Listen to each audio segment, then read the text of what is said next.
Saya setuju juga dengan Razi FS ni.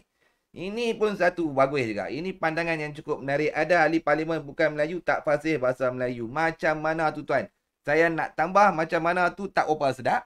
Saya nak tambah boleh tak pindah perlembagaan, letak syarat setiap calon untuk bertanding dalam pilihan raya wajib fasih berbahasa Melayu. Nah, inilah dia.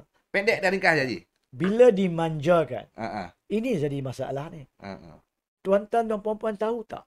Di dalam perkara 152 yang saya sentuh Ha. tentang penggunaan bahasa Melayu dalam perkara-perkara rasmi, terdapat perkara 152, 2 dan 3 yang mengatakan bahawa persidangan parlimen dan gubalan undang-undang selepas tempoh 10 tahun merdeka mestilah dalam bahasa Melayu.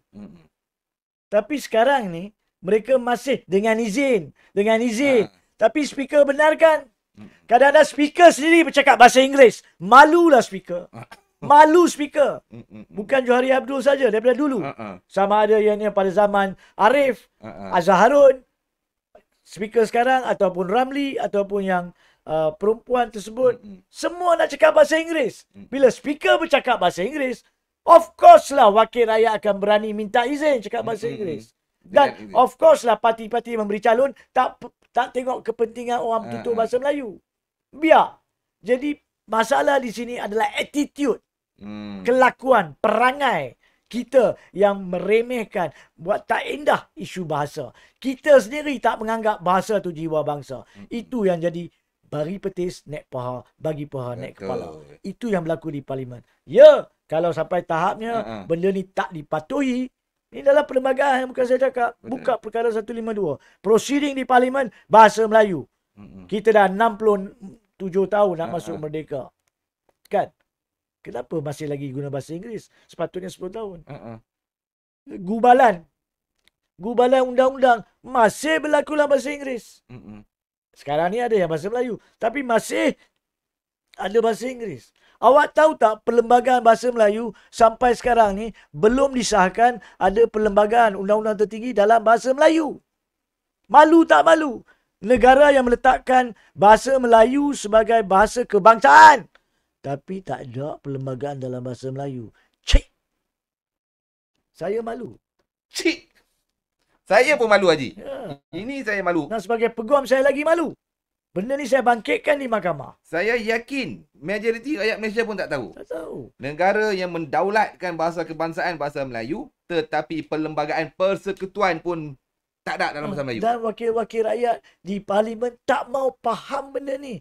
Buat tak indah je. Bagaimana mereka jadi wakil rakyat dan mengatakan menurut perlembagaan Artikel 152, Artikel 100. Kenapa tak ada tegaskan tanggungjawab anda untuk menentukan wujud tak wujud perlembagaan bahasa Melayu? Kalau tak wujud, kenapa tak jadikan kewujudan itu pasti? Seperti yang perlu. Ada peruntukan-peruntukannya. Kenapa wakil rakyat kita pandang enteng isu bahasa? Duk sibuk benda lain. Benda yang penting buat tak nampak. Benda yang menentukan identiti Malaysia diketepikan. Saya ulang lagi sekali. Saya ulang. Memang betul Ya. Perlembagaan persekutuan. Saya jelaskan. Dalam pandangan saya dan para peguam di pasukan saya, sebenarnya sudah wujud. Okey. Pada tahun 2003. Secara khusus, tak silap saya, 3 hari bulan September atau 30 hari bulan September 2003. Sudah wujud. Perlembagaan dalam bahasa Melayu. Sebab telah dilancarkan oleh Kebawah Duli Yang di-Pertuan Agong pada masa itu Raja Perlis. Bagi kami, bila dilancarkan, dia bermaksud telah ditetapkan.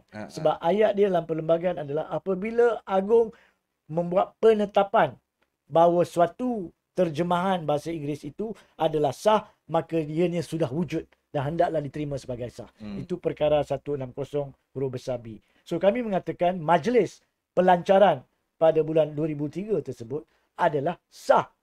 Tetapi pihak kerajaan Malaysia, bukan kerajaan ini, jangan salahkan kerajaan ini saja. Ini wujud sejak dulu. 2003, tahun bila? 2003 Barisan Nasional. Dan pada masa itu Pak Lah hadir sebagai timbalan Perdana Menteri untuk meraihkan majlis tersebut. So kami kata itu dah penetapan. Tidak mungkin baginda Tuanku Agong diminta mencemar Duli untuk hadir majlis bila benda tu tak official. Tak menjadi rasmi. So semestinya adalah rasmi. Tapi pihak pejabat peguam negara menganggap itu tak rasmi. Perlu ada penetapan. Apa itu penetapan? Kita tanya. Mereka tak ditunjukkan. Sampai sekarang. Sampai sekarang. Dan 21 tahun. Ya, perkara itu secara khusus dibangkitkan dalam satu kes yang masih wujud di mahkamah, iaitu kes Loh Siu Hong. Saya bangkitkan perkara itu. InsyaAllah dalam tak berapa lama lagi kami akan hadir semula di Mahkamah Persekutuan untuk kebenaran merayu ke Mahkamah Persekutuan, dan salah satu persoalan perundangannya adalah ada atau tidak perlembagaan bahasa Melayu. Kalau tak ada, memang malu. Kalau tak ada, malu. Tapi memerlukan yang dibuat. Betul. Kalau ada, maka ikutlah bahasa Melayu. Dan ini majoriti, Okay. Majoriti ahli Dewan Rakyat adalah keturunan Melayu. Mana malu mereka? Bukan kemaluan mereka itu bermaksud lain. Mana malu mereka? Mana maruah mereka? Di luar cakap pasal kami Parti Melayu, kami pentingkan bangsa agama. Tapi dalam parlimen kerja asas bahasa pun tak boleh berani buat. Semua parti ya. Saya tak maksudkan mana-mana parti.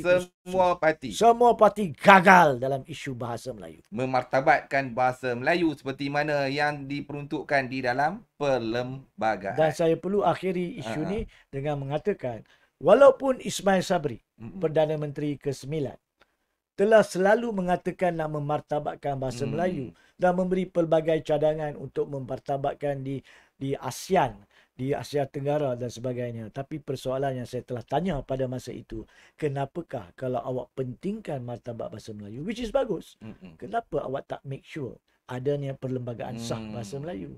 Kita kena naikkan martabat bahasa Melayu di dalam negara dulu, baru cakap pasal luar negara. Ini dalam negara pun tak ada perlembagaan bahasa Melayu atau dipersoalkan kewujudan bahasa Melayu. Kita nak suruh orang luar guna bahasa Melayu. Tak malu ke?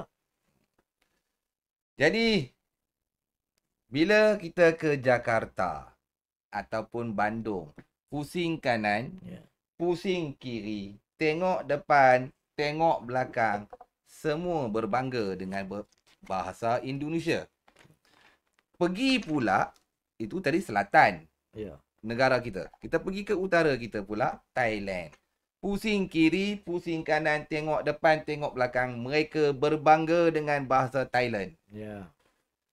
Pergi pula ke negara matahari terbit. Pun sama bagaimana bahasa Jepun itu dijunjung.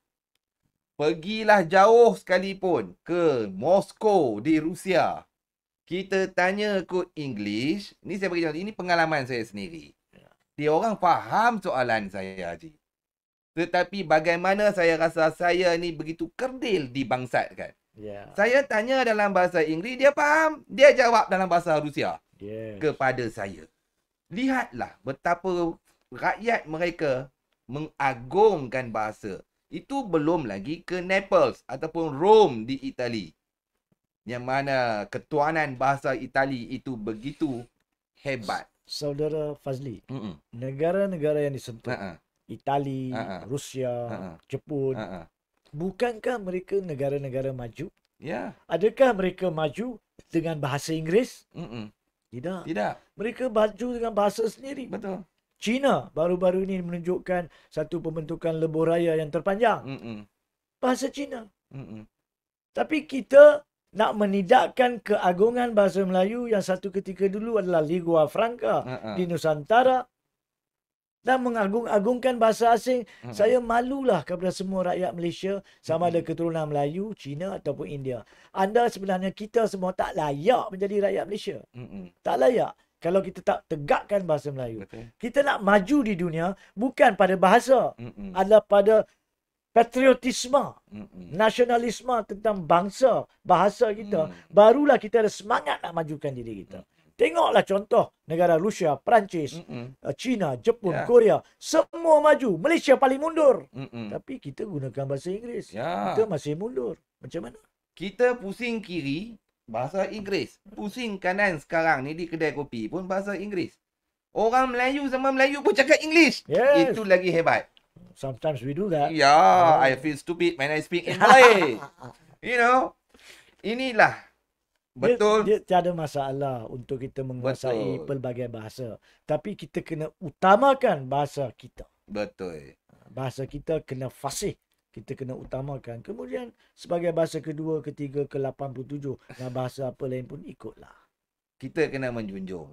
Itu persoalan. Jadi kita bersetuju dengan titah yang di Pertuan Agong menyentuh tentang perpaduan melentur buluh biar dari rebungnya. Bukan rambut putih ni baru kita nak lentur. Tak boleh dah berkarat dah.